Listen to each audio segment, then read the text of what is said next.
حضرت علی المرتضیٰ اور حضرت سیدنا صدیق اکبر رضی اللہ تعالیٰ عنہ جا رہے ہیں کہ آگے امام حسن کھیل رہے ہیں، تو حضرت صدیق اکبر رضی اللہ تعالیٰ عنہ امام حسن کو اٹھا کر کے اپنے کندھوں پہ بٹھا لیتے ہیں اور ساتھ بولتے ہیں کہ اے حسن تو حضور کے مشابہ ہے، علی کے مشابہ تو نہیں ہے۔ اور حضرت علی المرتضیٰ رضی اللہ تعالیٰ عنہ تبسم کرتے چلے جا رہے ہیں، مسکراتے چلے جا رہے ہیں۔ ان کی تو محبت اور پیار کی کہانیاں تھیں۔ تو کہ نہ شناسی خفی راز جلی ہوشیار باش، اے گرفتار ابو بکر و علی ہوشیار باش۔ اقبال نے کہا تو خفی اور جلی کو نہیں جانتا، جو باریک جال بچھائے گئے ہیں سازشوں کے، تو ان سے آگاہ نہیں ہے۔ ابو بکر و علی کو آپس میں مقابل کھڑے کرنے والے سوچ اسلام کے خلاف گہری سازش ہے۔ مجھے بتاؤ کہ اگر حضرت سیدنا صدیق اکبر اور دیگر اصحاب کو جو حضور کی تربیت کا جوہر تھے ان کو غلط ثابت کر دیا جائے تو پھر یہ کس پہ حرف آتا ہے؟ حضور کی تربیت پہ حرف نہیں آئے گا۔ یہ سازش تھی اسلام کے خلاف۔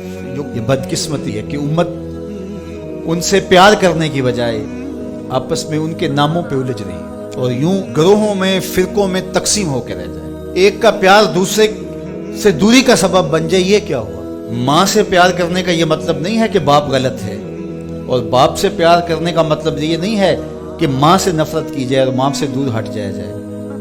ان کے اپنے اپنے فرائض ہیں، اپنے اپنے منصب ہیں۔ بھائیوں سے پیار کرنے کا مطلب یہ نہیں ہے کہ بہنوں کا انکار کر دیا جائے، بہنوں سے پیار کرنے کا مطلب نہیں ہے کہ بھائیوں کی محبت کا انکار کر دیا جائے۔ اہل بیت کی محبت کا قطعاً یہ معنی نہیں ہے کہ صحابہ پر سب و شتم کیا جائے، اور صحابہ سے محبت کا معیار یہ نہیں ہے کہ اہل بیت کا نام سن کے چیں بجبی ہو جائیں اور چہرے کا جو ہے وہ رنگ بگڑ جائے۔ ہم صحابہ کو بھی مانتے ہیں، اہل بیت کو بھی مانتے ہیں، اس لیے کہ یہ دونوں مشکات نبوت سے پھوٹنے والی کرنیں ہیں۔ یہ حضور علیہ السلام کے فیضان کا عکس ہے، اور صحابہ میں اور اہل بیت میں آپس میں منافات نہیں تھی۔ تو یہ تو رحماء بینہم کا عملی ثبوت تھے، عملی روپ تھے، لیکن ہم ان کے اندر منافات کھڑی کر دی اور ان کو دو الگ خانوں میں بانٹ دیا۔ اللہ اکبر۔ کسی نے کہا کہ اہل بیت اور صحابہ ہماری آنکھیں ہیں، تو معترض نے کہا دائیں کون سی ہے اور بائیں کون سی ہے؟ اس نے کہا آنکھیں دائیں بائیں نہیں ہوتی، آنکھیں ایک ہی ہوتی ہیں۔ تو ان کی محبت ہمارا ایمان ہے، کیونکہ محبتوں کا مرکز ذات رسالت مآب صلی اللہ علیہ وسلم۔ پھر وہاں سے جس کو بھی حضور سے تعلق ہوگا وہ محبت اس سے پیدا ہو جائے گی۔ یار محبوب تو محبوب رہا، اللہ نے ان گھوڑوں کی قسمیں کی ہیں جو محبوب کے غلاموں سے جڑ گئے۔ قرآن اٹھائیے، والعادیات ضبحا فالموریات قدحا فالمغیرات صبحا فاثرن بہ نقعا فوسطن بہ جمعا۔ محبوب تیری ہی نہیں، تیرے غلاموں کی نہیں، تیرے غلاموں کے گھوڑوں کے پاؤں سے لگی ہوئی کھریوں کے ٹکرانے سے، پتھروں سے جو شرارے نکلتے ہیں، میں خدا ان شراروں کی بھی قسم کرتا ہوں۔ محبوب تیرے غلاموں کے گھوڑوں کے پاؤں کے ٹکرانے سے جو گرد اڑتی ہے، اڑتی ہوئی دھول کی بھی قسم کرتا ہوں، اور ان گھوڑوں کے سینوں سے جو آواز نکلتی ہے، میں رب ہو کے اس آواز کی بھی قسم کرتا ہوں۔ اور تم الجھے ہوئے ہو یہاں ابو بکر و علی میں۔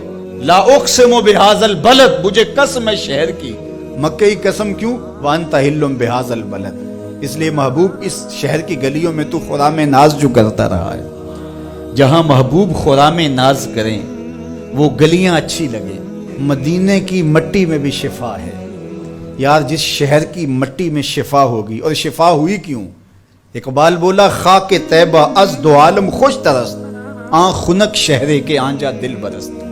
کہا کہ اس مٹی میں شفا اس لیے پیدا ہوئی کہ یہاں قدم حضور کے لگے، تو وہ ذرے خاک کے بھی شفا بن گئے جن ذروں کو حضور کے شہر سے نسبت ہو گئی۔ تو جس کو جگر کا ٹکڑا کہا، اور جو مزار کا بھی ساتھی اور غار کا بھی ساتھی ہے، تو ان کی عظمت کیا؟ ہم ہوتے کون ہیں کہ ہم جو ہے وہ ان کی عظمتوں کو تولنے بیٹھ جائیں؟ ہماری اوقات، ہماری حیثیت کیا ہے کہ ہم ان کی جو ہے وہ عظمتوں پر بات کریں جن کی عظمتوں کو سمجھنا ہمارے بس کا روگ ہی نہیں ہے۔ ہمارے لیے اتنا کافی ہے کہ حضور کی آل کو بھی سلام، حضور کے اصحاب کو بھی سلام، اور ان کے لیے دلوں میں معمولی سا غبار اور میل بھی جو ہے وہ ایمان کی پونجی لٹ جاتی ہے۔ یار نو میلی اکھ نہ ویکھی، متا مرسیں کافر ہو کے۔ کبھی بھی اپنے آپ کو ایسی بحث کے اندر شامل نہ کرنا جس کا نتیجہ بے ادبی تک پہنچتا ہو۔